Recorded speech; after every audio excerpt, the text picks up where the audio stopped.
malam bagi kita semua. Puji syukur kepada Tuhan Yesus Kristus, kita dapat kembali mengikuti ibadah KKR Uni Indonesia Kawasan Barat yang dilaksanakan di Distrik Jember dengan tema Mari Pulang. Dengan pembicara kita yang akan disampaikan oleh Pendeta David Panjaitan, Direktur Departemen Komunikasi UIKB. Pada malam hari yang kedua ini, judul pembahasan kita yaitu Keadaan Sebelum Pulang. Dan KKR ini dilaksanakan di Jemaat Lumajang dan kita akan segera bergabung dengan GMAK Jemaat Lumajang. Selamat malam GMAK Jemaat Lumajang. Baik, mari kita siapkan hati dan pikiran kita untuk mengikuti serangkaian ibadah pada malam hari ini.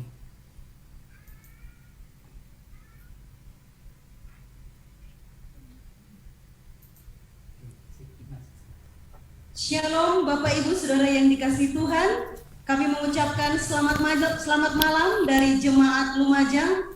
Puji Tuhan, kembali kita datang ke kebaktian kebangunan rohani malam yang kedua dengan tema besar Mari Pulang Distrik Jember. Kita akan memulaikan ibadah KKR kita pada malam hari ini. Mari kita mengundang kuasa Roh Kudus hadir di tengah-tengah kita melalui doa dalam hati kita masing-masing.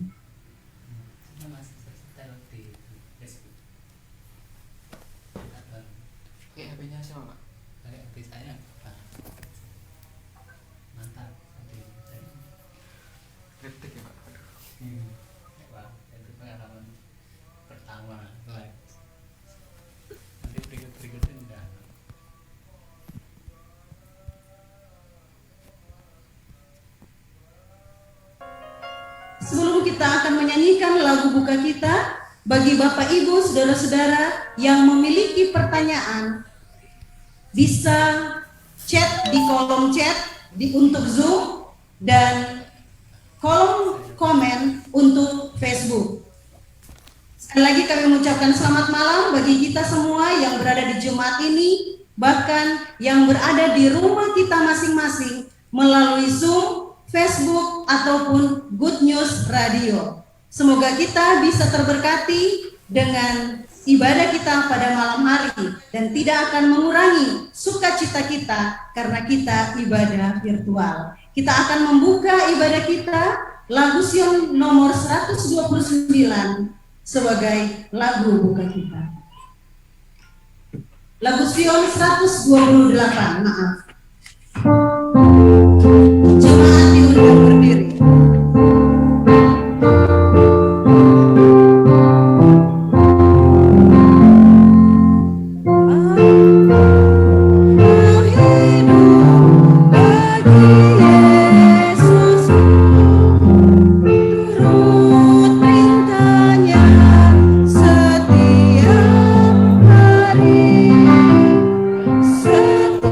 hari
buka akan dibawakan oleh Bapak Gatra Wijaya, Ketua Jemaat Lumajang.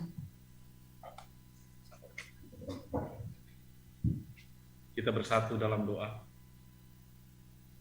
Tuhan Allah Bapa kami yang bertahta dalam kerajaan surga, terpujilah Engkau Tuhan, Allah kekal dari kekal sampai kekal Tuhan. Di sini Tuhan anak-anak-Mu sudah berkumpul, umat-umat Tuhan di Lumajang, umat-umat Tuhan di distrik Jember, umat-umat Tuhan yang terhubung dari sosial media. Kami sudah berkumpul di sini Tuhan. Kami akan mengikuti perbaktian KKR. Biarlah melalui perbaktian ini Tuhan, keimanan kami diubahkan untuk menjadi lebih baik. Makin baik dari hari ke hari. Dan biarlah melalui iman, kelakuan kami, nama kami dikenal sebagai anak-anak Allah. Tuhan, pada saat ini kami mendoakan Bapak Pendeta Panjaitan yang akan membawakan firman Tuhan. Engkau urapi beliau, biarlah berkat Tuhan yang akan disampaikan beliau dapat termatrai di dalam hati dan pikiran kami.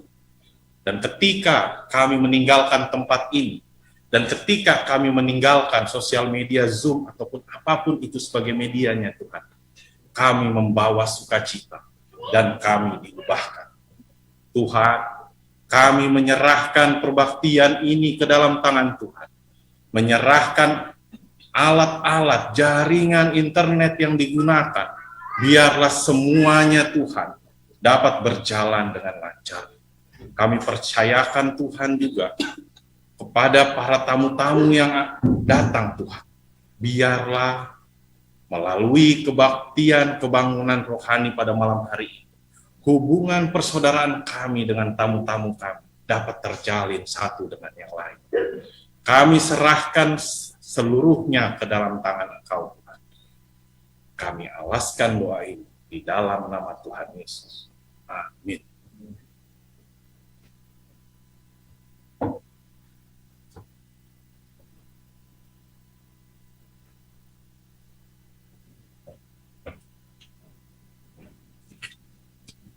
Puji Tuhan, kita akan mendengarkan lagu pujian yang akan dibawakan oleh BWA Lumajang, Bakti Wanita Advent Lumajang.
Puji Tuhan, terima kasih atas lagu pujian yang sudah kita dengarkan. Semoga lagu itu mengangkat hati kita lebih dekat kepada Tuhan. Baiklah, waktu yang indah ini kita akan mendengarkan seminar kesehatan yang akan dibawakan oleh Dr. Beni Kristanto. Dr. Beni ini sekarang bertugas di Rumah Sakit Umum Daerah Tongas. Saya sedikit memperkenalkan beliau. Beliau memiliki 1 istri dan 3 orang anak. Anak yang pertama Kimberly, yang kedua Lukas, dan yang ketiga Naomi. Kita siapkan hati kita untuk mendengarkan pekabaran kesehatan yang akan dibawakan oleh Dr. Beni Kristanto dengan judul Menjaga Kesehatan dari Jam Biologis di Siang Hari. Disilakan.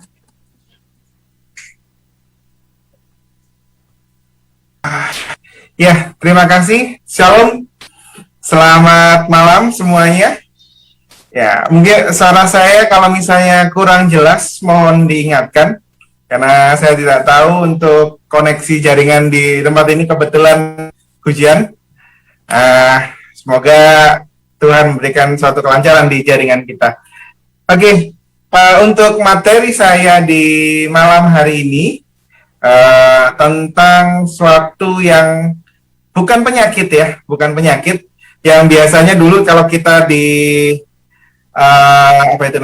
di materi-materi sebelumnya kita membahas tentang penyakitnya. Kalau dulu waktu di Jember ya kita gabungan ada kencing manis, ada darah tinggi. Tapi kali ini kita akan mempelajari sedikit ya.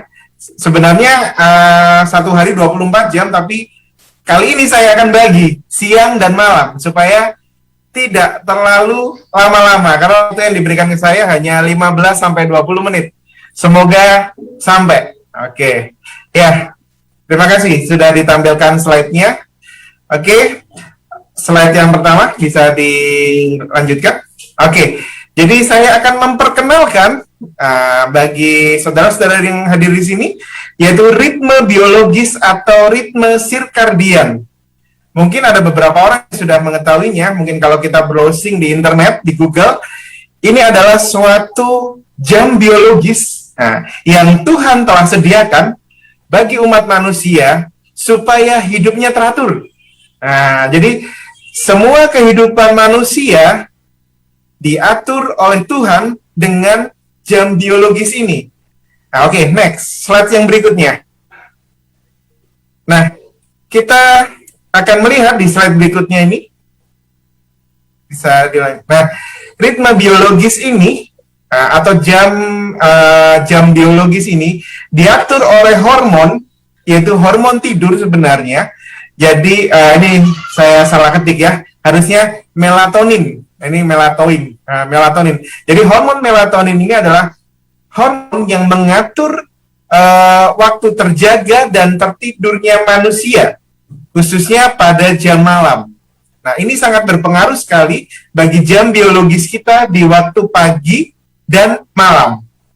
Nah, tujuannya, yaitu tadi yang terpampang di sini ya, mengatur pola tidur, pola makan, suhu tubuh, produksi hormon, level gula darah, dari glukosa dan insulin, produksi urin, regenerasi sel, dan aktivitas biologis lainnya. Nah, ini sangat penting sekali supaya kita tahu, kalau kita membeli barang, kita pasti akan pengen tahu ya bagaimana suatu barang ini digunakan dengan baik. Begitu juga tubuh kita. Nah, Tuhan telah menyediakan suatu jam, suatu timer, pada jam sekian kita harus seperti ini, pada jam sekian respon kita seperti ini. Saya akan jelaskan sedikit di waktu siang hari, supaya kita tahu bagaimana kita menjaga kesehatan tubuh kita di jam-jam tersebut. Oke, di next selanjutnya saya akan jelaskan, saya akan jelaskan sedikit tentang bagaimana diproduksinya sel, tetapi saya tidak terlalu mendalam, karena nanti seperti kuliah di kedokteran lainnya. Jadi diproduksi jadi otak ini mengendalikan sistem tubuh kita di bagian depan, yaitu suprachiasmatic nucleus namanya, atau kita singkat dengan SCN. Nah, itu di daerah hipotalamus. Kita nggak akan tahu dalam seperti ini, tetapi yang jelas hipotalamus ini sangat merespon terhadap cahaya dan sinyal gelap. Ini yang menjadi kunci kita, bagaimana kita harus beristirahat di malam hari dan bekerja di siang hari. Karena pada saat gelap, mau tidak mau kita harus tidur. Dan saat terang, kita harus bekerja. Bukan sebaliknya. Nah, kalau sebaliknya berarti kita kelelawar, bukan manusia. Oke. Jadi sinyal SCN ini dikirimkan ke otak lain untuk mengontrol hormon, suhu tubuh, dan fungsi tubuh lain yang penting lainnya. Oke, kita lihat next selanjutnya, untuk slide selanjutnya. Nah, sedikit saya bahas untuk melatonin ini. Jadi, apa peranan melatonin bagi jam biologis ini? Nah, jadi ya disebut juga hormon tidur ya, hormon kita untuk recharge. Kalau baterai HP, kita punya HP, kalau kita tidak charge, kita pasti bingung karena baterainya pasti habis. Nah, sama seperti charger bagi HP kita, hormon ini juga memiliki suatu fungsi untuk menge-charge kembali tenaga kita di malam hari. Itu poinnya.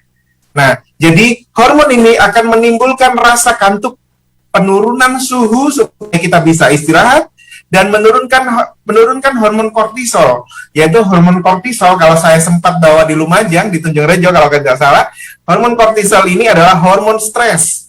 Jadi pada saat kita bekerja, hormon ini akan cenderung tinggi. Nah, sangat baik sekali apabila kita memanfaatkan melatonin pada malam untuk beristirahat, karena hormon akan turun. Nanti ada pasti akan terjawab nanti berikutnya. Nah, dianjurkan di sini tidurlah sesuai jam biologis tubuh untuk menjaga kesehatan tubuh dan mencegah berbagai macam penyakit yang timbul akibat kurang tidur itu sendiri. Kita lihat slide selanjutnya.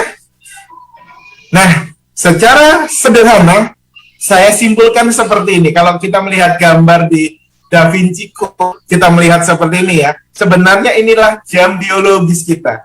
Tuhan sudah menata kita dari jam pagi. Nah, kalau kita menganut dari matahari terbit dan terbenam ya, dari pagi sampai matahari terbenam, sampai terbit lagi, itu ada jamnya. Dan Tuhan sudah atur sedemikian rupa supaya jam ini kita tidak langgar.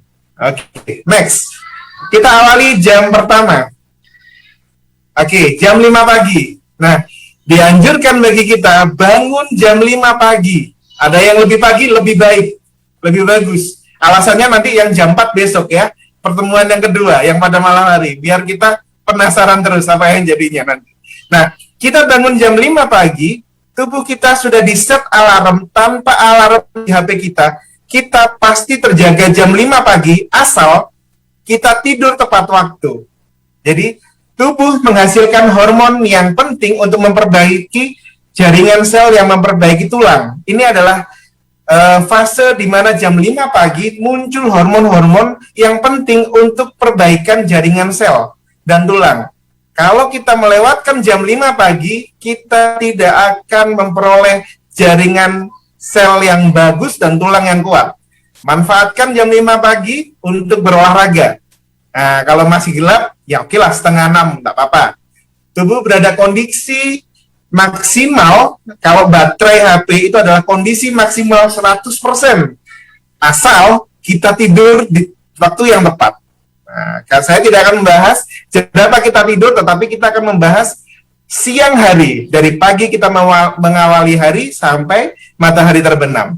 Lalu, nah, hati-hati bagi di sini juga ada warning ya, bagi mereka-mereka yang overnight working atau bekerja lepas malam, seperti ya mungkin saya juga di sini ya, shift malam mungkin ya, atau driver yang harus bekerja di malam hari.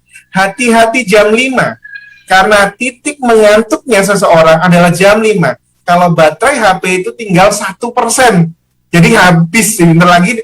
Kalau dia pakai telepon langsung pluk, mati, gelap. Nah, istilahnya lemah sekali. Jadi, upayakan jam 5 pagi kalau kita sedang bekerja di malam hari, tidak istirahat, atau kita seorang mengendarai mobil di pagi hari karena kita harus melewati bis malam ya. Nah, biasanya harus istirahat jam 5. Karena di sini adalah fase-fase kritis kecelakaan kendaraan bermotor. Nah, Tuhan sudah set jam sekian. Oke, selanjutnya jam 6 pagi. Nah, ini penting sekali bagi mereka yang memiliki program hamil. Jam 6 pagi, ini kenapa banyak sekali yang tidak tahu pasangan-pasangan bahwa jam 6 pagi adalah waktu wanita dan pria berada pada puncak kesuburan. Kenapa? Karena di sini adalah tinggi-tingginya hormon testosteron. Gini sekedar joke ya. Kalau kita perhatikan kaum kaum Adam di pagi hari, jam-jam segini biasanya bagian tengah celananya akan terasa lebih seperti itu. Bukan karena tidak ada alasannya. Ini ada alasannya, karena ada peningkatan hormon testosteron yang menyebabkan bagi kaum Adam akan sedikit mengalami ronjakan di bagian alat vitalnya sehingga mengalami ereksi kalau salah medisnya ya. Nah, inilah waktu yang terbaik untuk melakukan hubungan apabila suami ingin mendapatkan seorang momongan tentunya. Nah, jadi sangat pas sekali istilahnya kita untuk mau program hamil, mau mencegah juga jangan melakukan di jam segini. Biasanya kalau orang sini bilang senggol bacok. Jadi pinjam sendal aja langsung hamil seperti ini. Oke, next. Kita melanjut di jam 7. Lanjut. Nah, jam 7 ini adalah jam di mana seorang akan mengalami, orang yang manula khususnya, akan mengalami kekakuan pada sendi. Biasa. Coba diperhatikan. Nah, saya rasa kalau di Lumajang, Tunjung Rejo banyak sekali yang sepuh-sepuh ya. Nah, coba diperhatikan di jam 7, apa betul? Nah, sekitar jam sekian ini adalah hormon antiinflamasi berada tingkat paling rendah. Artinya, kalau kita memiliki riwayat rematik, riwayat asam urat mungkin ya, akan terasa kaku sendi-sendi tubuh kita. Disinilah waktu terbaik kita untuk meminum obat seandainya kita memiliki gejala rematik di pagi hari. Nah, ini waktu yang terbaik untuk minum obat. Tentunya harus makan dulu. Takutnya nanti kita sendinya hilang, malah asam lambungnya yang meningkat. Jadi jam 7 adalah titik terendah anti-inflamasi atau hormon inflamasi di dalam tubuh kita, sehingga manula-manula akan merasakan bagaimana rasanya kakunya berjalan di pagi hari. Hindari berjalan atau aktivitas yang terlalu lebih di pagi hari, khususnya di jam 7. Nah, kalau mau olahraga, harusnya di bawahnya, jangan di atasnya. Kalau mau cari matahari, di atasnya jam 8. Oke, next. Kita lihat jam 8. Ada apa? Oke, di jam 8. Oke, biasanya apa yang terjadi di sini? Orang-orang akan berangkat ke kantor ya. Kita kalau di sekolah akan mulai pelajaran sekolah, lalu di kantor akan mungkin sudah sedang di depan meja kantornya, sedang mempersiapkan yang dikerjakan satu hari ini. Tetapi hati-hati, disinilah tekanan darah dan suhu tubuh meningkat. Jadi hati-hati apabila orang yang memiliki darah tinggi, ini adalah waktu terbaik untuk meminum obat. Jadi biasanya akan meningkat karena hormon kortisol, hormon persiapan kita untuk melakukan aktivitas di siang hari mulai muncul. Jadi kita harus siap-siap di sini. Kita nggak boleh istilahnya terlalu excited sama. Jadi santai saja. Dan biasanya jam 8 ini kita tidak memiliki kesadaran yang penuh. Maksudnya kita masih merasa ngantuk, betul? Nah, biasanya Bapak Ibu sekalian kalau misalnya di kantor, di tempat kerja, jam 8 sudah sampai kantor, jam 8 sampai jam 9, itu biasanya masih gimana? Masih ngantuk-ngantuk. Inilah alasannya kenapa? Karena hormon stres mulai muncul. Dan di sini hati-hati, bagi orang yang memiliki jantung, jangan melakukan aktivitas yang terlalu tinggi, karena periode ini akan sering terjadi serangan jantung. Nah, jadi harus berhati-hati. Obat jantung bagi yang punya harus diminum. Oke, selanjutnya jam 9 sampai jam 10. Nah, disinilah kesadaran optimum manusia untuk melaksanakan kegiatan di manapun, baik di kantor, di sekolah. Ini adalah jam terbaik untuk belajar, bekerja, maupun melakukan aktivitas yang membutuhkan kemampuan otak kita untuk berpikir. Nah, jadi ini adalah kondisi terjaga yang maksimal otak dalam kondisi paling tajam dan paling jernih. Kalau kita mau ujian, ini adalah ujian yang paling mudah untuk dikerjakan karena otak kita paling fresh. Asal kita istirahat malamnya dengan cukup. Ingkatan jangan pendek dan kemampuan memusatkan pikiran sangat optimal. Sangat penting bagi ibu-ibu guru yang kita berprofesi jadi guru ya. Di sini mungkin banyak sekali. Nah, jadi kita harus menerapkan di jam 9, jam 10 itu materi yang paling sulit agar anak didik kita menjadi paham di materi yang kita ajarkan, bukan di jam siang, jam sudah ngantuk. Nah, nanti ada alasannya juga. Oke, next. Ada apa di jam 11? Oke, nah di sini jam 11 siang adalah sistem imunitas tubuh mulai menurun. Kenapa? Karena kita sedang bekerja, kita sudah waktunya. Kalau pesawat, waktunya mulai landing, menurunkan ketinggian kecepatan kita. Waktunya, kalau di seminar-seminar coffee break, istirahat, tubuh mulai menurun karena sel darah putih yang bertugas melawan infeksi mulai kurang aktif. Jadi, jangan menjenguk orang sakit di jam 11, karena kita akan bisa jadi ketularan. Nah, atau hindari tempat-tempat umum di era pandemi seperti ini ya, apalagi yang lagi meningkat sekarang, COVID-19, hindari. Dan jam-jam segini sangat mudah terserang penyakit. Oke, selanjutnya. Nah, jam 12. Oke, ini adalah beduk ya di tengah hari. Tekanan darah meningkat biasanya yang paling tinggi di sini. Tingginya tekanan darah dapat menegangkan pembuluh darah, tekanan karena sumbatan bisa pecah, dan lain sebagainya. Jadi harus hati-hati bagi mereka yang memiliki darah tinggi. Pagi sudah kita ingatkan untuk minum obat, siang harusnya jam istirahat. Mohon maaf.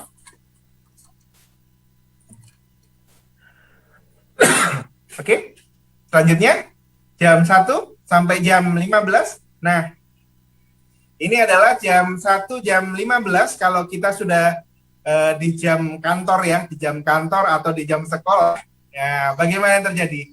Mood dan tenaga seorang akan mulai menurun karena hormon kortisol di sini juga akan ikut turun. Sedikit ikut turun. Jadi mood akan menurun ya. Mungkin karena kita sudah lelah seharian dari jam 1 jam 15 ngantuk, dan pada usia remaja dan dewasa muda perasaan bosan dan keinginan ngemil meningkat. Ya. Bisa kita rasakan bagi yang masih muda-muda jam sekian kalau di kantor ya, pasti larinya kemana? Ke kantin, atau yang di sekolah biasanya pasti akan cabut untuk alasannya ke kamar mandi, padahal ke kantin. Mereka akan bosan, kan ngemil. Jangan memasukkan materi-materi atau sesuatu aktivitas yang berat di jam-jam ini, karena tidak akan masuk. Kita sudah kelelahan. Dan pada usia dewasa, 40 plus yang belum pensiun, ini akan mengalami penurunan tenaga yang drastis, karena hormon kortisol sedikit menurun. Nah, oke, next.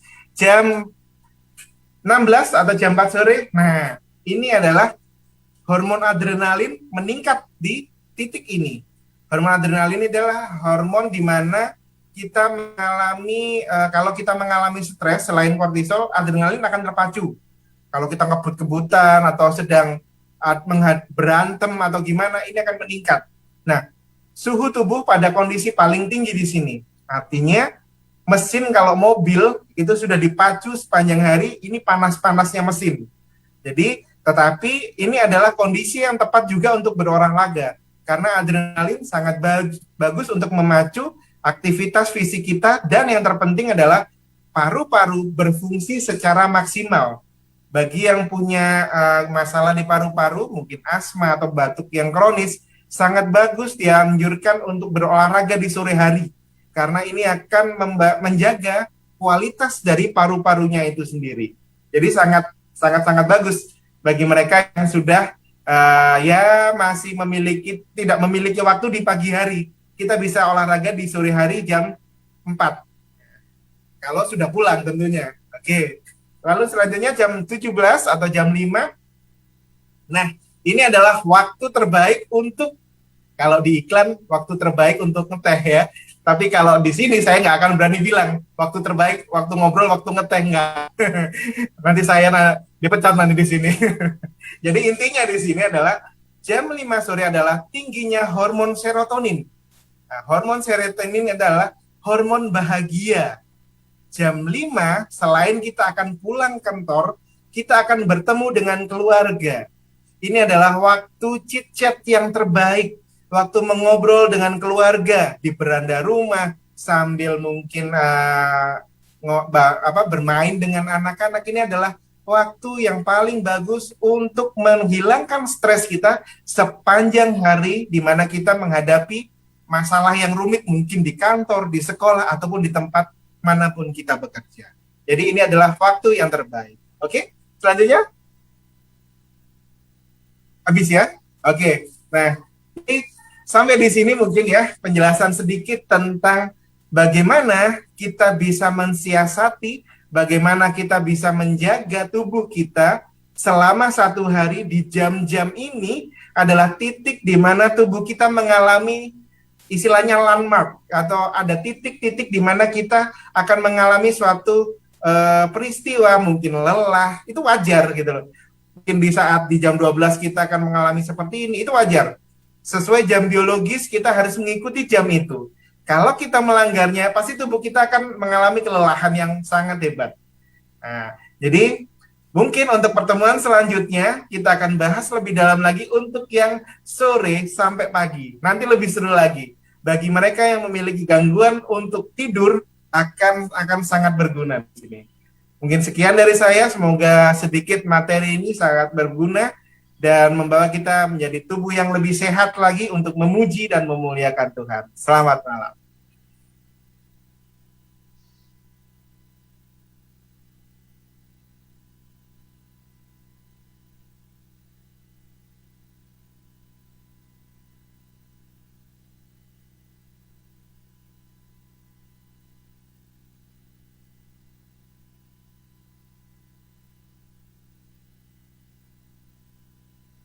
Puji Tuhan, terima kasih untuk pembahasan kesehatan yang sudah dibawakan oleh Dr. Beni Kristanto.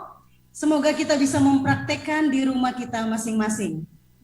Baiklah Bapak Ibu Saudara yang dikasihi Tuhan, waktu yang sangat indah ini kita akan siapkan hati kita untuk mendengarkan firman Tuhan. Tetapi sebelumnya saya sedikit memperkenalkan pembicara kita pada malam hari ini. Pembicara yang sama seperti yang kemarin, Pendeta David Panjaitan. Beliau adalah Direktur Departemen Komunikasi Uni Indonesia Kawasan Barat. Beliau lahir di Pekalongan dan besar di Bandung. Tetapi beliau orang Batak, marga Panjaitan. Beliau memiliki seorang istri bernama Ibu Romauli Siahaan dan memiliki seorang putra bernama Jeremy Panjaitan. Dan saat ini anaknya kuliah di UNAI, Universitas Advent Indonesia, mengambil IT dan sebentar lagi akan menyelesaikan kuliahnya.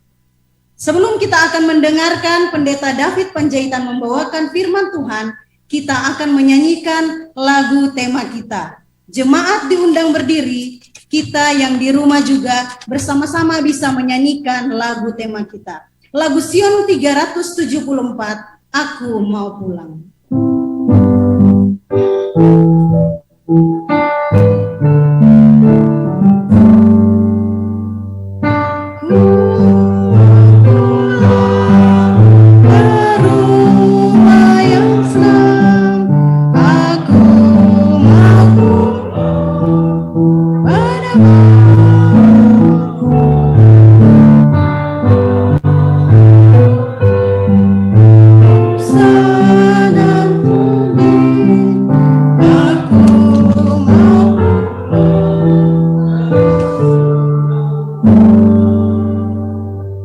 Kita tunduk kepala dan berdoa.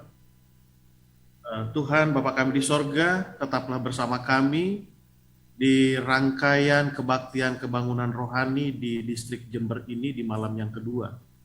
Agar firman yang kami bicarakan malam ini bisa kami mengerti, menguatkan iman kami, dan mempersiapkan kami untuk kembali pulang ke rumah di mana Bapa kami berada. Dalam nama Tuhan Yesus kami berdoa dan ucap syukur. Amin. Baik, kembali selamat malam bagi kita semua. bagi saudara-saudara yang ada di gereja di Jemaat Lumajang, dan juga bagi saudara-saudara yang berada di mana saja yang menyaksikan, mengikuti kegiatan KKR ini dengan menggunakan media sosial. Terima kasih kepada lagu spesial yang dibawakan oleh rombongan Bakti Wanita Advent Jemaat Lumajang yang mengingatkan kita bahwa kita kembali akan pulang ke rumah kita. Seperti yang pernah saya sampaikan di malam kemarin, bahwa kampung halaman kita ini adalah di sorga, bukan di dunia ini. Walaupun nanti sekali waktu kita akan kembali lagi kemana? Ke dunia ini. Sekarang kita berada di perantauan, dengan kata lain bahwa kita akan pulang ke rumah. Baik.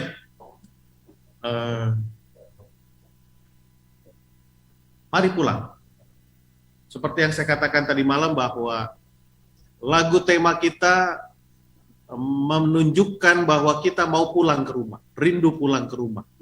Lalu Yesus katakan, Juru Selamat kita, Bapa kita katakan, mari kita apa? Mari kita pulang. Terima kasih Ibu Pendeta Daniel atas perkenalannya tadi. Ini keluarga kami, saya belum punya foto yang terbaru. Jadi saya tampilkan foto yang lama. Kalau tidak salah ingat, ini anak kami masih SD, ya SD. Itu saya masih cukup langsing lah bandingkan sekarang. Lalu itu istri saya. Sekarang yang anak kami itu sudah semester 6 di UNAI. Ya, tadi melengkapi perkenalan yang disampaikan. Ini maka kami masih melayani di Sumatera Utara. Ya, Sumatera Utara tidak terlalu lama, kami melayani di sana hanya 15 tahun saja. Ini yang saya katakan kemarin, bahwa kami 4 bersaudara.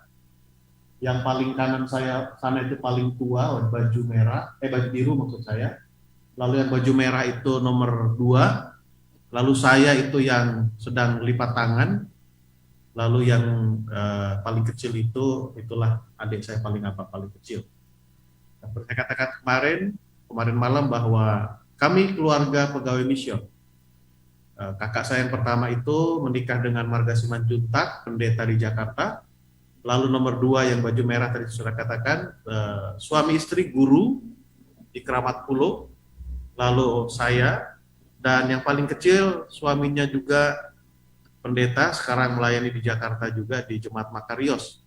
Kebetulan ipar saya paling kecil ini orang Tionghoa dari Jambi, farmnya itu Yang. Baik, ini foto orang tua saya waktu masih hidup. Ini kalau tidak salah ingat tahun 96, waktu ada pertemuan pendeta se-Indonesia di UNAI waktu itu. Jadi orang tua saya melayani di Jawa Barat, lalu saya dari Sumatera Utara. Itu ukuran badan saya waktu baru tamat dari UNAI. Ya, timbangan saya masih 45 kilo, lalu ukuran pinggang saya masih 27. Sekarang sudah hampir 70 karena COVID. 1 tahun lebih duduk terus, ya makan konsumsi makanan tetap, tapi pergerakan hampir tidak ada. Jadi timbangan saya cukup bertambah. Oke. Ini ada tahun 2009 di mana orang tua saya, bapak saya meninggal bulan Februari tanggal 23, lalu dikebumikan tepat tanggal 25. Ini di Rumah Sakit Cikini di Jakarta. Dan sampai sekarang enggak tahu sakitnya apa. Enggak tahu sakitnya apa. Saya punya bapak vegetarian murni, ya sangat vegetarian, ketat, ya sangat ketat. Sehingga ke kami sebetulnya kami semua itu tidak ada yang vegetarian, tapi kalau mengkonsumsi daging dan ikan itu agak sedikit memilih. Kebetulan saya pun mempunyai banyak alergik, ada 17 alergik. Yang paling banyak itu ikan yang dari laut, sehingga kalau makan perlu hati-hati. Meninggal umur 72 tahun. Itu saya waktu masih di Sumatera Utara. Ini kuburannya. Karena malam ini kita akan bicarakan kemana sebenarnya orang mati itu pergi. Ya, sekedar mengulangi saja, mengingatkan kembali. Ya, kemana sebenarnya orang mati itu? Di mana keadaan orang mati? Saya ingat 3 tahun yang lalu saya punya kesempatan untuk terlibat di dalam kegiatan kebaktian kebangunan rohani dari Adventist World Radio sedunia, berpusat di India, di kota Chennai, India Selatan. Menarik pengalaman ini peristiwa sebelum COVID tentunya.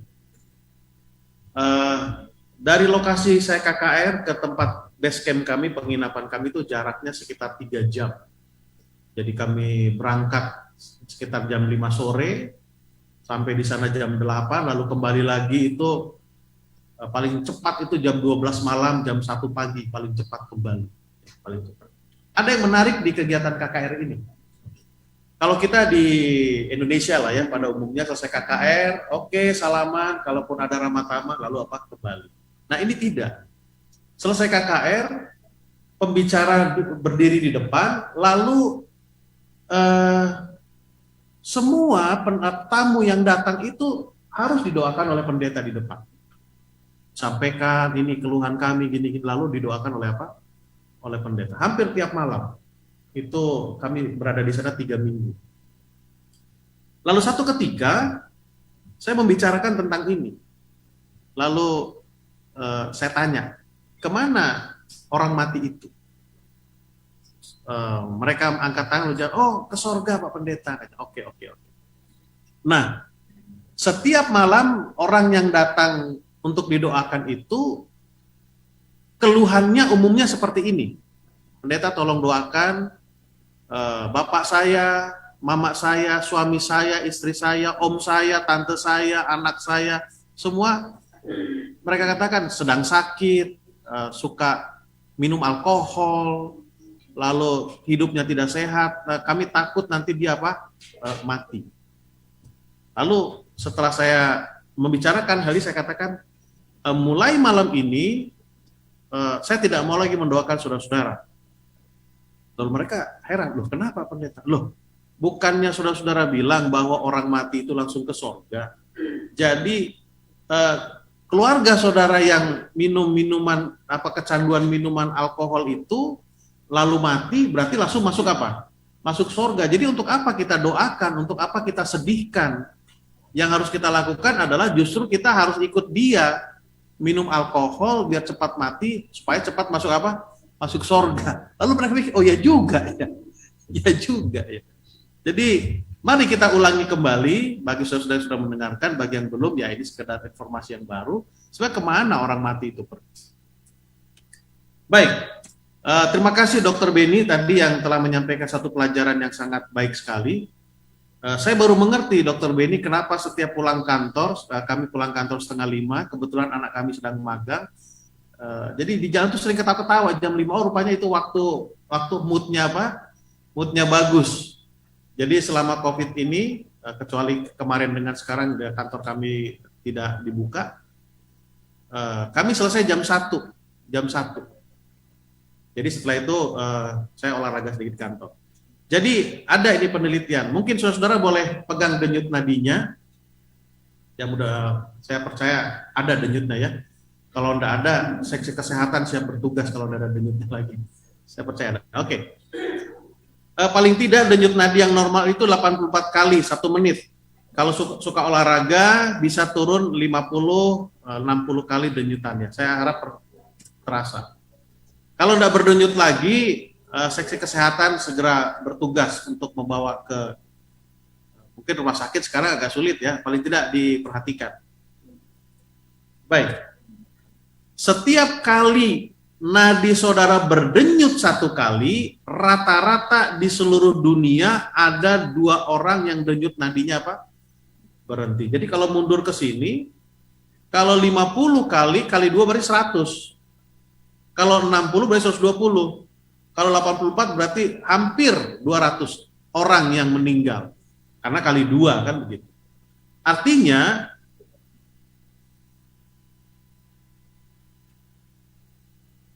kita duduk di sini berapa menit sudah banyak orang di seluruh dunia ini yang mengalami kematian. Ini di luar kasus yang sedang terjadi sekarang. Nah, yang menjadi pertanyaan sekarang adalah kemana sebenarnya orang mati itu pergi? Ya, kemana? Ini berbagai kepercayaan orang. Ya, ada di Meksiko orang mati dikubur bersama anjing kesukaannya, ya, anjing peliharaannya, dan perlengkapan berburu. Kenapa? Karena mereka yakini bahwa ada kehidupan di sana. Biar ada lagi kegiatannya, biar lagi bisa melakukan aktivitasnya untuk apa? Berburu. Lalu di Mesir, ya, orang mati dikubur dengan pembantu atau dayang-dayangnya. Ini keyakinan mereka. Lalu di China, abu orang mati yang sudah dibakar dihanyutkan bersama uang-uangan kertas. Begitu ya, saudara-saudara ya. Saya ingat waktu di Bandung banyak teman satu sekolah saya, orang Chinese, sampai sekarang kami berteman, itu sering ada rumah-rumahan, mobil-mobilan, bahkan motor, lalu apa itu dibakar dan dihanyutkan.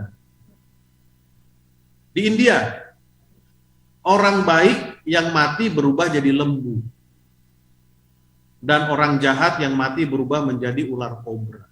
Saya lihat ini waktu kami bikin KKR di India. Jadi di situ saya baru lihat langsung bahwa sapi itu tidur di rumah, lalu pemiliknya tidur di luar. Kenapa? Karena di sana suhu yang paling dingin itu 39 derajat. Paling dingin. Lebihnya tuh di atas 40, 41, bahkan sampai 44. Jadi tidak heran orang itu lebih senang tinggal di luar daripada di dalam rumah. Maksud saya adalah mereka begitu menghormati yang mereka yakini bahwa orang-orang yang mati itu berubah menjadi lembu waktu mereka hidup. Oke, ada orang mengatakan kalau orang mati itu baik dalam hidupnya, pada waktu dia mati dia akan segera masuk kemana? Ke surga. Tetapi kalau orang itu jahat, begitu dia mati dia akan masuk kemana? Ke neraka. Kalau seorang itu mati, badannya dikubur, tapi rohnya menjelma menjadi binatang-binatang. Ini keyakinan orang, ya. Ada yang menjelma menjadi ini. Dan ini biasanya masuk ke tayangan televisi, menjadi tontonan-tontonan yang prime time. Ya, prime time, itu sekitar jam 7 sampai jam 9 malam. Jadi tanpa sadar masuk ke pikiran kita. Itu sebabnya beberapa tempat di Afrika, saudara-saudara dilarang membunuh ular. Karena mereka percaya bahwa ular-ular itu adalah jelmaan daripada orang yang sudah mati. Jadi ini saya punya analisa saja. Jadi tidak heran di Afrika itu wisata alamnya itu banyak binatang-binatang di sana. Karena mereka dilarang untuk sembarang membunuh binatang karena ditakutkan bahwa binatang yang mereka bunuh itu adalah penjelmaan dari keluarga yang sudah mati. Atau kalau orang itu mati, maka dia akan berubah menjadi genderuwo. Itu kayak ada keyakinan kita ya di Indonesia lah punya keyakinan situ, atau menjadi roh-roh halus, menjadi jin dan lain sebagainya. Nah, sekarang di manakah orang mati itu sebenarnya? Apa yang Alkitab katakan? Apakah di neraka, di sorga, menjelma menjadi hewan, berubah menjadi makhluk halus? Apakah Yesus pergi ke sorga pada waktu dia mati? Langsung pergi ke sorga atau bagaimana? Alkitab katakan. Dalam Yohanes 20:17 dikatakan, aku belum pergi kepada Bapa. Peristiwa ini adalah pada waktu Maria dengan wanita-wanita lain, Maria ibu Yesus pergi ke kuburan pada hari pertama pekan itu. Ya, hari Minggu lah itu ya, hari pertama pekan itu. Saya bisa bayangkan bagaimana seorang ibu yang merindukan anaknya ya karena kehilangan, lalu tiba-tiba ketemu. Saya yakin refleksi daripada Maria adalah ingin langsung memeluk. Tapi Yesus katakan, Pak, jangan dulu. Kenapa? Karena aku belum pergi kepada Bapa. Itu mengartikan bahwa Alkitab mencatat Yesus menjadi contoh bahwa orang mati itu tidak langsung kemana? Ke surga.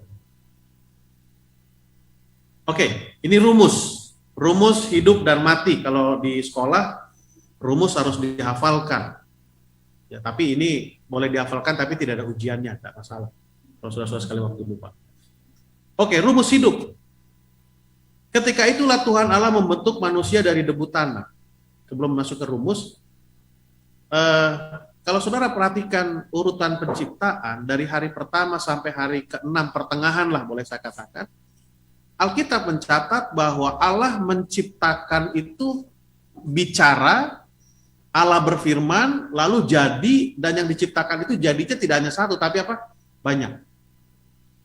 Nah, sementara pada waktu Allah menciptakan manusia, dia menggunakan tangannya dan jadi hanya satu. Kok bisa seperti itu? Apa maksudnya? Oke, saya ambil ilustrasi. Saya orangnya suka mengamati. Kalau lihat sesuatu suka lama, sehingga tidak heran istri saya sering marah. Kamu itu kalau lihat orang atau lihat apa saja jangan lama-lama, nanti orang salah mengerti. Ya gimana, udah kebiasaan begitu. Salah satu yang saya perhatikan masuk ke sini adalah, kok pada pakai baju hitam, ada apa? Oh, mau nyanyi. Lalu saya perhatikan bagi apa? Scarf ya, scarf namanya itu ya. Yang berwarna cantik ini, scarf. Oh, shawl, oke, shawl. Yang warna cantik.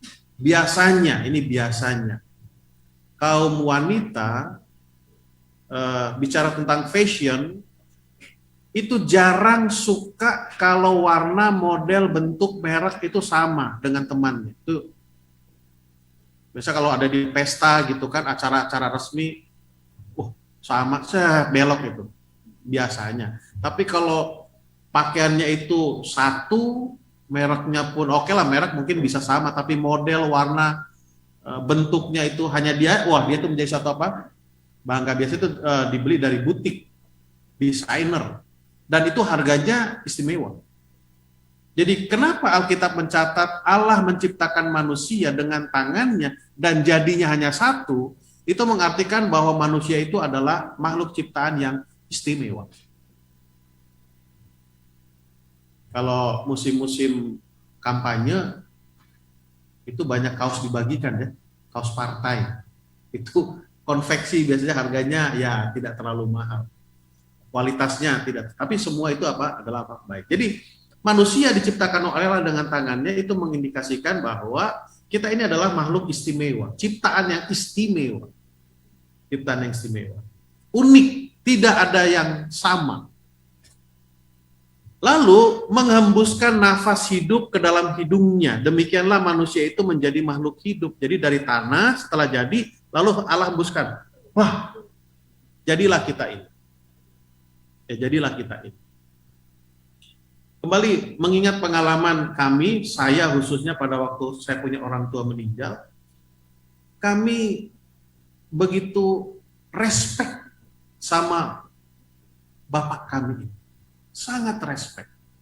Dan anggota pun sangat respect. Dia seorang gembala yang baik.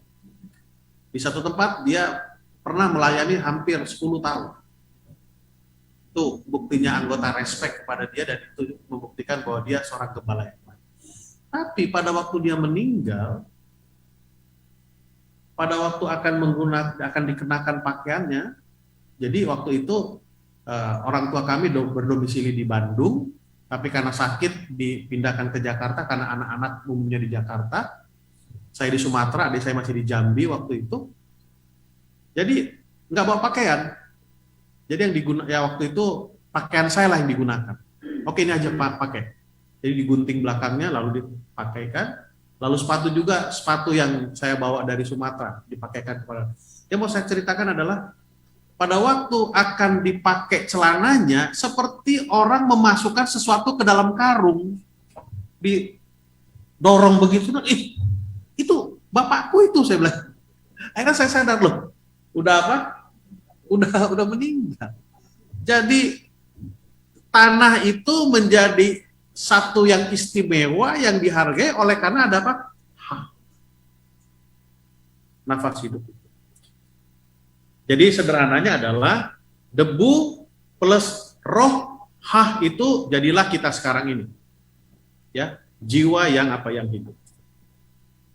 Atau pengertian yang lain, unsur-unsur dari bumi plus nafas, jadilah kita sekarang ini.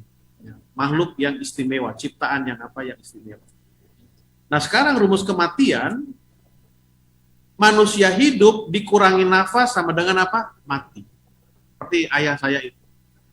Hidup pada waktu nafasnya tidak ada, ya udah selesai. Orang mati dikatakan. Tidak ada lagi artinya, tidak ada lagi yang menghargai, sudah dilupakan. Atau unsur-unsur dari bumi dikurangi nafas, tubuh yang yang mati, itu dikatakan. Nah, ini ilustrasi saja, sama seperti kalau lampu ini dicolokkan ke sumber daya, dia akan nyala, kalau dicabut, dia akan mati. Nah, menjadi pertanyaan, kemana perginya cahaya itu? Kita tidak tahu, kan? Sama seperti kita sekarang. Pada waktu kita hidup, ada kita jiwa ini. Tapi pada waktu nafas tidak ada, kemana perginya jiwa itu? Itu yang sering menjadi menjadi pertanyaan orang. Nah, ini seperti ilustrasi tadi. Atau sama seperti lilin ini tadi ya. Seperti lilin. Begitu dia akan akan mati. Oke. Seperti pertanyaan saya tadi, kemana perginya ini tanah? Karena nafasnya itu tidak tahu kemana, nanti akan terjawab. Pengkhotbah 12 ayat 7. Dan debu kembali menjadi tanah seperti semula, dan roh hahnya itu kembali kepada Allah yang mengaruniakannya. Hah itu kan oksigen. Nah ini yang ada di sini. Jadi pada waktu itu keluar, dia akan bergabung dengan oksigen ini.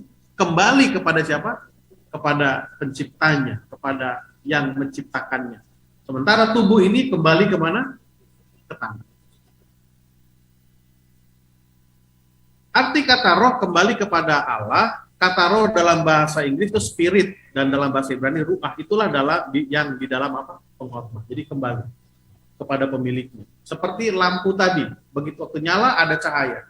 Begitu dicabut sumber dayanya, cahaya itu hilang. Kita katakan nafas itu kembali kepada siapa? Kepada pencipta. Dalam Kejadian 2:7, nafas hidup dalam bahasa Ibrani nesama, yang artinya yang memberikan kehidupan bagi manusia.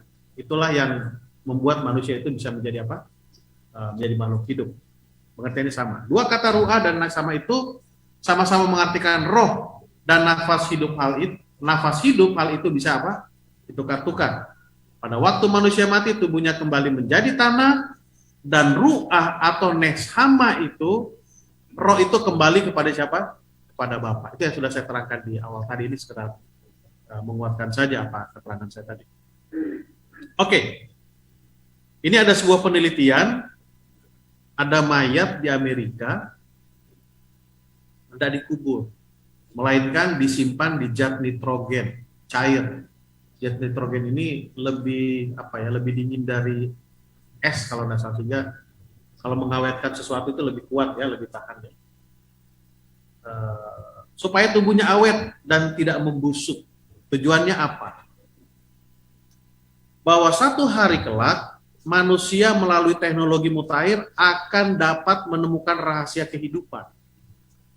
Maka mayat-mayat yang mati tidak dapat mayat mati tadi itu diharapkan bisa dibangkitkan karena ilmu pengetahuan.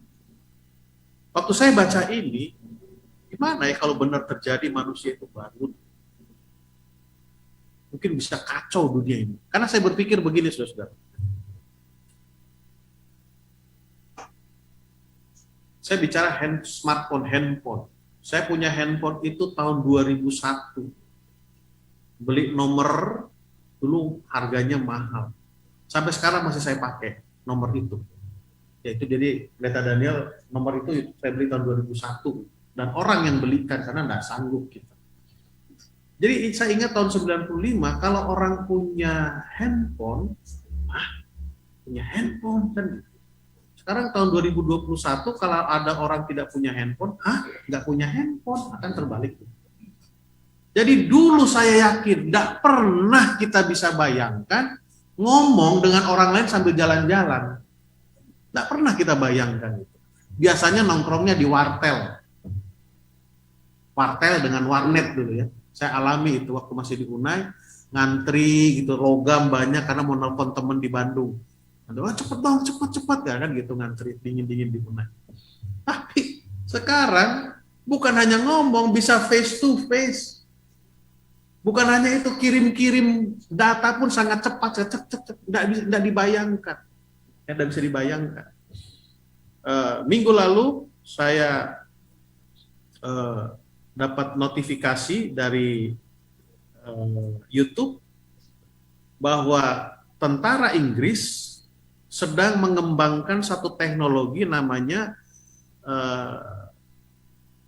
pakaian pilot yang bisa terbang sendiri seperti Iron Man. Mereka sedang kembangkan, jadi bisa terbang. Ini apa? Iron Man fiksi itu kan, teknologi fiksi. Di sini apa? Diciptakan. Lalu kemarin sebelum berangkat ke sini saya diantar oleh anak saya ke bandara, ngobrol-ngobrol kami. Dia bilang gini, Dedi, mobil-mobil zaman sekarang mukanya seperti Transformer ya. Saya bilang itu wajar, Jen. Kok Dedi bilang wajar? Nah, desainer-desainer mobil sekarang itu adalah generasi seperti kamu, seumur-umur seperti kamu, yang dulunya tontonannya adalah apa? Transformer. Jadi, oleh karena alasan ini saya berpikir, ini jangan-jangan bisa terjadi. Mereka pun berpikir seperti itu. Biarkan, jangan dikubur dulu. Taruh saja di nitrogen, karena sekali waktu bisa jadi kita apa? Kita bangkitkan. Tapi apa Alkitab katakan? Tetapi kita sebagai orang Kristen, kita tidak percaya itu akan terjadi. Kenapa? Hanya Tuhan yang mempunyai hak untuk menghidupkan orang. Tidak ada yang lain diberikan apa. Ini contoh yang lain. Kacang. Manusia modern ini telah bisa membuat kacang buatan manusia yang kalau digoreng rasanya seperti kacang. Sama semua. Tapi itu kacang sintetis. Kacang sintetis. Bedanya, kacang buatan sana itu kalau taruh di tanah, dikasih pupuk, dikasih air, kena sinar matahari, ditunggu sekian lama, itu gak akan tumbuh. Karena itu kacang sintetis yang rasanya sama, tapi tidak ada kehidupan di sana. Sama seperti makanan-makanan sekarang. Contohnya, minuman rasa jeruk. Rasanya seperti jeruk, tapi bukan minuman jeruk itu. Itu adalah sintetis, buatan. Diolah sehingga rasanya seperti apa? Seperti jeruk.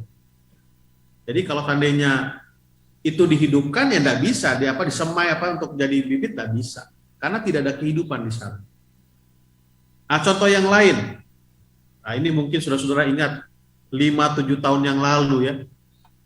Masuk berita di kereta api, ada orang jual telur sintetis. Saya tidak tahu saudara ikuti tidak berita itu. Nah, kalaupun telur ini dirami, berapa lama pun dia tidak akan menetas, karena telur sintetis itu tidak ada kehidupan di sana, itu adalah buatan manusia. Nah, seperti saya katakan, tidak ada kehidupan di dalam telur sintetis atau telur buatan buatan manusia. Baik, Ayub 27 ayat 3. Selama nafasku ada padaku, dan roh Allah masih di dalam lubang hidungku, kita tetap dalam keadaan hidup. Selama nafas hidup itu ada di dalam kehidupan kita, kita tetap dikatakan makhluk makhluk hidup. Oke, tadi pertanyaan pertama, kemana perginya orang mati itu ya? Nafasnya kembali ke atas, lalu tubuhnya ini kembali ke tanah. Nah, pertanyaan kedua adalah bagaimana keadaan orang mati itu? Tadi kemana? Sekarang bagaimana keadaan orang mati itu?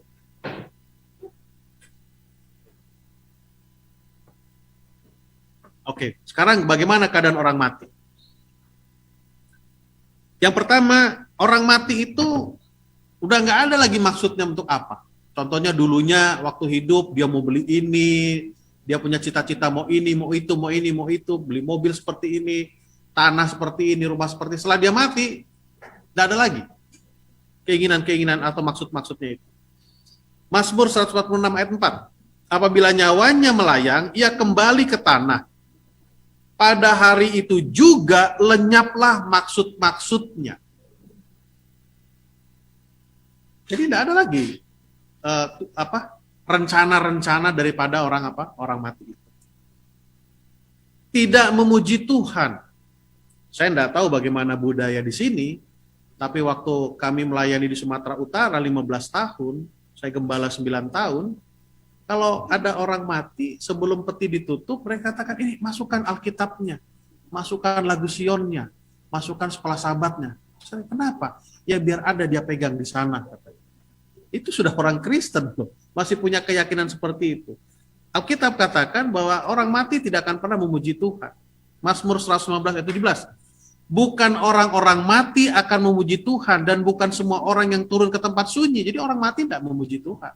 Tidak ada lagi keinginannya seperti yang dikatakan tadi. Tidak tahu apa-apa.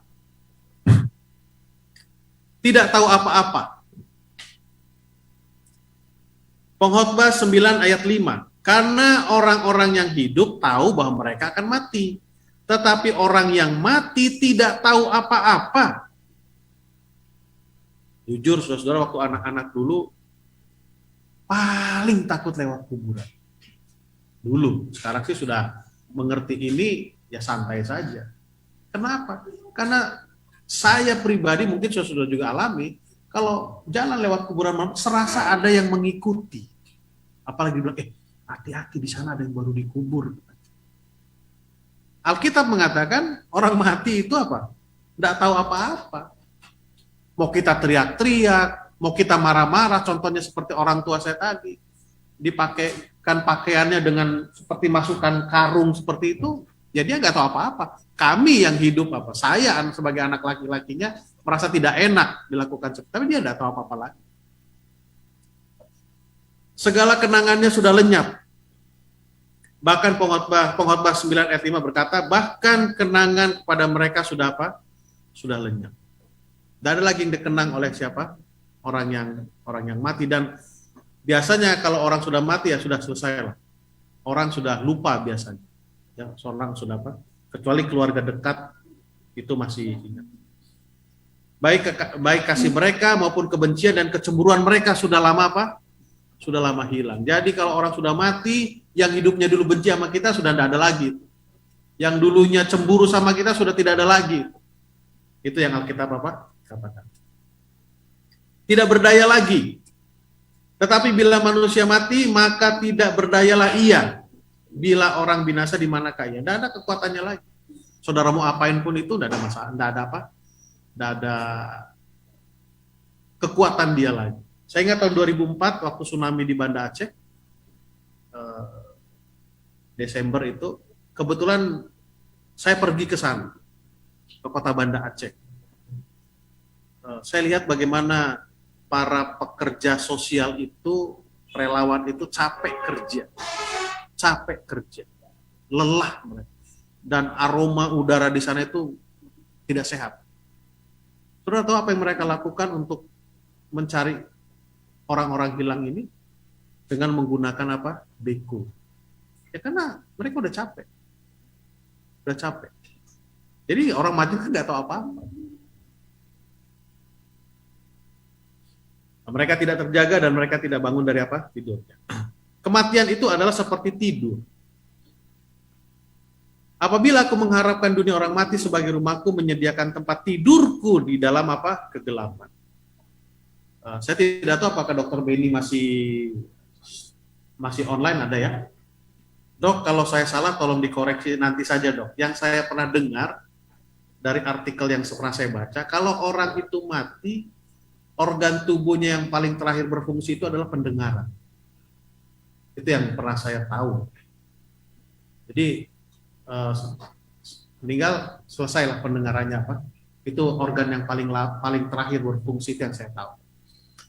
Nah, kalau tidur itu sama dengan mati, coba kita amati waktu kita di rumah. Kalau contoh kita pulang ke rumah jam 9, jam 10, lalu suami kita kah, istri kita atau anak kita masuk kamar, lalu kita panggil, kita belum ke kamar. Pak atau Ma, nak, kalau masih, berarti dia belum tidur kan gitu. Tapi kalau 2-3 kali bahkan sampai 5 kali dipanggil, nggak nyahut, udah tidur, dia nggak dengar lagi. Kan itu. Bukti dia tidur nggak dengar. Lalu besok paginya, kalau kita panggil pagi-pagi, orang bangun pertama apa yang bereaksi di tubuhnya, yang berfungsi? Pendengarannya kan? Bangun. Kalau ya mak, berarti pendengarannya berfungsi duluan baru bicara kan itu. Jadi kalau kita bangunkan pagi-pagi tidak bersuara, oh belum bangun ini. Berarti telinganya belum apa? Berfungsi. Itu yang saya tahu. Jadi kalau tidur itu mati itu sama dengan tidur, berarti sekali waktu akan ada bangun. Jadi tidak heran Rasul Paulus katakan pada waktu sangkakala Allah berbunyi, maka orang mati akan bangkit. Karena pendengarannya berfungsi mendengarkan suara apa sangkakala itu. Sama seperti orang bangun pagi-pagi dengar alarm. Ya walaupun tadi Dr. Benny katakan ada alarm di otak kita dengan kemarin Jadija juga. Kalau kita latih ada alarm. Tetapi fungsi telinga kita itu akan apa? Berfungsi. Kematian adalah apa? Seperti tidur. 2 Samuel 7 ayat 12 berkata, apabila umurmu sudah genap dan kau telah mendapat perhentian bersama-sama dengan nenek moyang. Oke. Apakah ada kebangkitan seperti saya katakan tadi? Kalau kematian itu sama dengan tidur, berarti ada bangun. Jadi pertanyaan yang ketiga adalah apakah ada kebangkitan? Ayub 14 ayat 14. Kalau manusia mati, dapatkah ia hidup lagi? Maka aku menaruh harapan selama hari-hari pergumulanku sampai tiba apa? Engkau akan memanggil dan aku pun akan menyahut engkau, seperti ilustrasi tadi. Ayo bangun. Contoh seperti tadi pagi, saudara-saudara. Waktu kemarin kami berangkat dari Surabaya dengan pendeta Eben sendiri. Saya lihat-lihat itu apa petunjuk jalan ya pendeta Ebennya. Itu mau belok ke Probolinggo, saya lihat Bromo. Pendeta, ini Bromo jauh ya? Oh enggak, hanya 35 kilo. Oh oke, saya pikir-pikir kan. Bisa nggak ke sana? Jadi pendek cerita, tadi pagi saya dijemput sama pendeta Dwi jam 3 pagi. Pergi kemana? Nggak ke Bromonya, tapi ada satu tempat untuk bisa ambil gambar. Jadi waktu dia ketok pintu, oh ya, waktu saya dipanggil saya langsung apa? Bangun. Oh ya, tunggu 5 menit. Saya mau beres-beres dulu. Jadi kalau mati itu sama dengan tidur, pada waktu dipanggil kita akan apa? Menyahut. Kalau mati itu sama dengan apa? Tidur. Sama seperti Lazarus dalam Yohanes 11 ayat 11. Saudara kita telah tertidur, kata siapa? Kata Yesus. Untuk meyakinkan orang bahwa ada kebangkitan. Ada tidur, berarti ada apa? Ada bangun. Ada mati, berarti ada apa? Bangkit. Oke. Yesus menangis pada waktu kematian Lazarus, itu normal. Berpisah dengan orang yang dicintai itu adalah apa? Menangis itu adalah apa? Normal. Lalu dikatakan, Tuhan dia sudah berbau sebab sudah 4 hari ia mati. Nah, kita sama-sama tahu Lazarus akhirnya apa? Bangkit.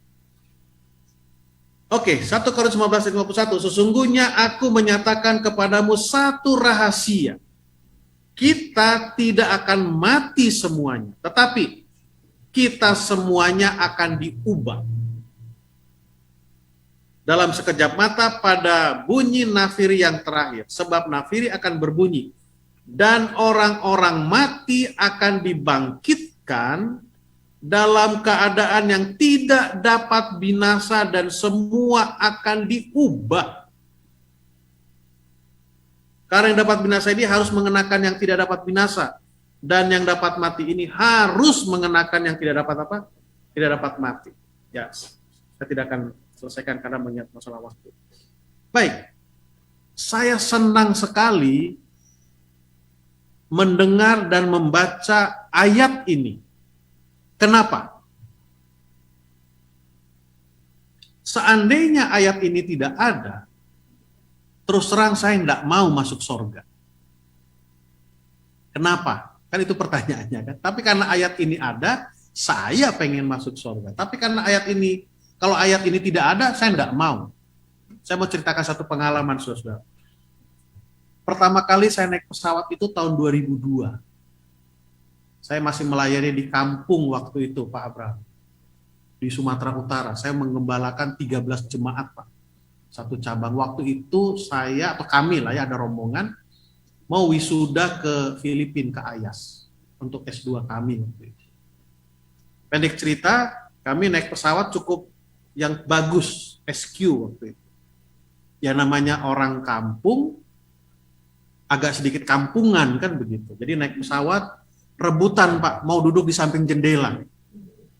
Dia pikir, teman-teman pikir, naik pesawat itu sama seperti naik kereta api, sepur itu kan, bisa lihat sawah-sawah. Lalu setelah masuk di dalam, kami satu baris itu dari sini ke sana, lalu ada di belakang. Lalu ada teman saya, bilang begini, Fit, naik pesawat ini nggak enak ya. Kenapa? Lambat. Kok bisa dibilang lambat? Kan di pesawat ya seperti duduk gini aja kan, nggak seperti naik bison tadi ya, itu goyang-goyang gitu, elop gitu. Ini tenang aja. Saya mau jawab gimana ya? Nah, di belakang sandaran bangku pesawat SQ itu kan ada monitor tuh pesawat TV itu seperti mobilnya Pendeta Daniel. Lalu saya iseng pencet-pencet.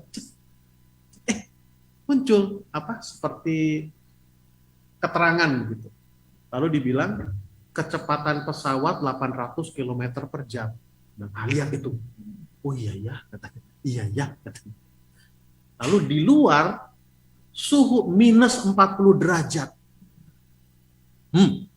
Kita saja naik sepeda motor, sudah naik sepeda motor, lari 70 nggak pakai helm, keluar itu air mata kita, benar. Bayangkan seandainya tidak ada ayat ini yang meyakinkan kita bahwa semua yang bangkit itu akan diubahkan tubuhnya, tidak ada ayat ini, lalu Yesus datang di awan-awan, kita menyongsong dia di sana dengan kecepatan lebih dari 800 km per jam, saya nggak mau, ngapain? Robek-robek badan saya, benar saudara? Lalu AC ini saja saya lihat 16, 19, kita sudah mulai merasa kedingin. Ini minus 40 derajat. Ngapain pergi ke sana? Tapi karena ada ayat ini yang meyakinkan kita, karena saya tadi ada perhatikan sudah mulai robah-robah itu temperaturnya. Mungkin saya boleh raba-raba ini sekitar 19, 20, 21, kira-kira seperti itulah yang normal udaranya kan. Kalau tidak ada ayat ini, wah saudara-saudara, saya terus terang tidak mau saya ke sana. Tapi karena ada ayat ini meyakinkan bahwa kita akan dibangkitkan, orang yang mati, lalu tubuh akan diubahkan. Janganlah kamu heran akan hal itu, sebab saatnya tiba bahwa semua orang yang di dalam kuburan akan mendengar suaranya. Dan mereka yang telah berbuat baik akan keluar dan bangkit untuk hidup yang kekal. Dan mereka yang berbuat jahat akan bangkit untuk dihukum. Semua orang mati akan bangkit menurut ayat ini. Tapi yang satu rombongan dibangkitkan untuk apa? Untuk hidup yang kekal. Lalu rombongan yang lain dibangkitkan untuk apa? Dihukum. Makanya, apakah ada kebangkitan? Sementara kita pelajari tadi, mati itu sama dengan tidur. Tidur harus bangun, mati harus bangkit. Nah, bedanya adalah yang satu rombongan akan mendapatkan upah kekal, satu rombongan akan dihukum. Intinya adalah semua orang mati akan bangkit. Selanjutnya, kami tidak mau saudara-saudara bahwa kamu tidak mengetahui tentang mereka yang meninggal, supaya kamu jangan berduka cita seperti orang lain yang tidak mempunyai pengharapan.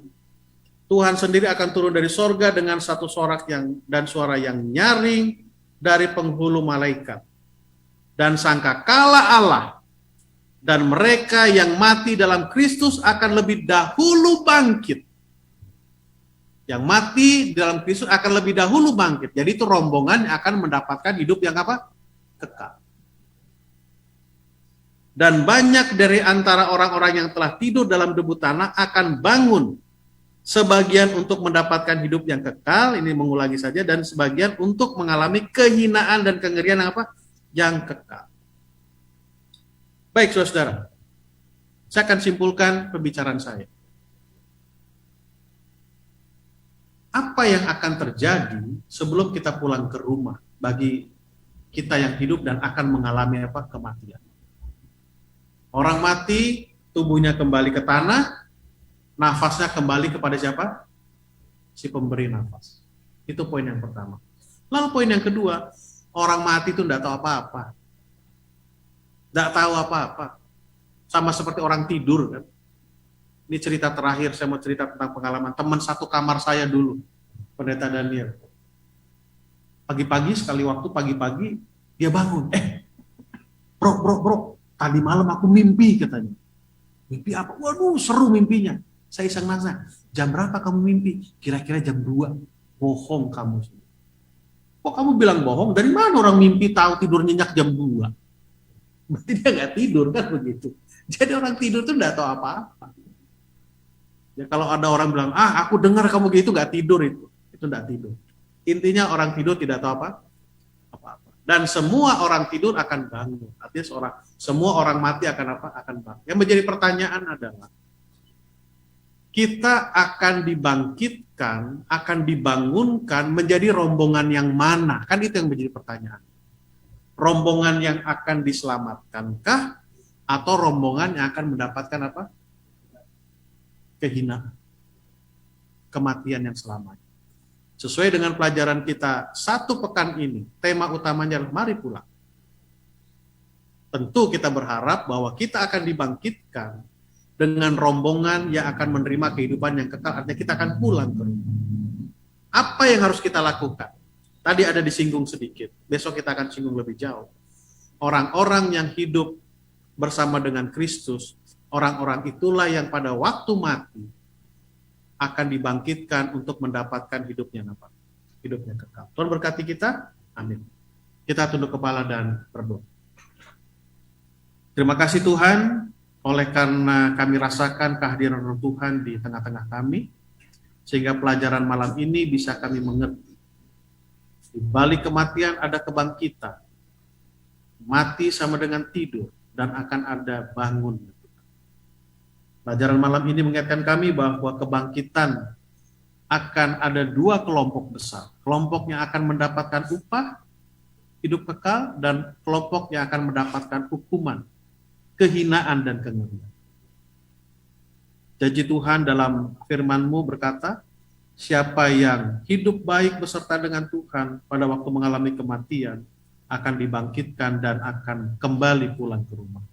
Terima kasih Tuhan atas pelajaran ini. Kami akan berpisah dari gereja ini, dari aplikasi-aplikasi yang kami gunakan. Pertemukan kami Tuhan besok hari dalam suasana yang lebih baik lagi dari malam ini. Di dalam nama Tuhan Yesus kami berdoa dan mengucap syukur. Amin.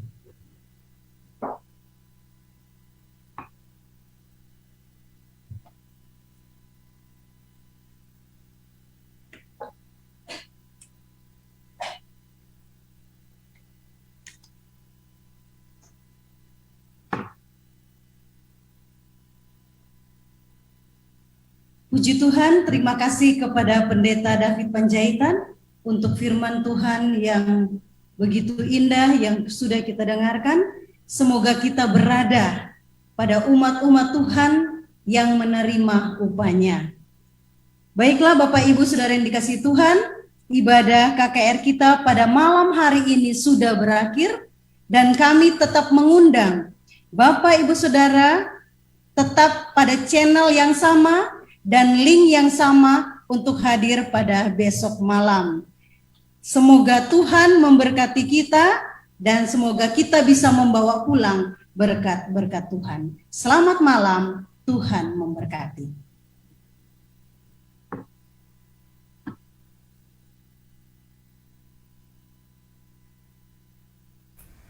Terima kasih bagi saudara-saudara yang telah menyaksikan atau mengikuti ibadah KKR pada malam hari ini. Biarlah berkat Tuhan boleh bersama-sama dengan kita, dan kita selalu boleh memuji dan memuliakan namanya. Dan kita akan kembali pada ibadah KKR hari yang ketiga besok malam yang akan dilaksanakan di Jemaat Banyuwangi. Terima kasih, Tuhan Yesus memberkati.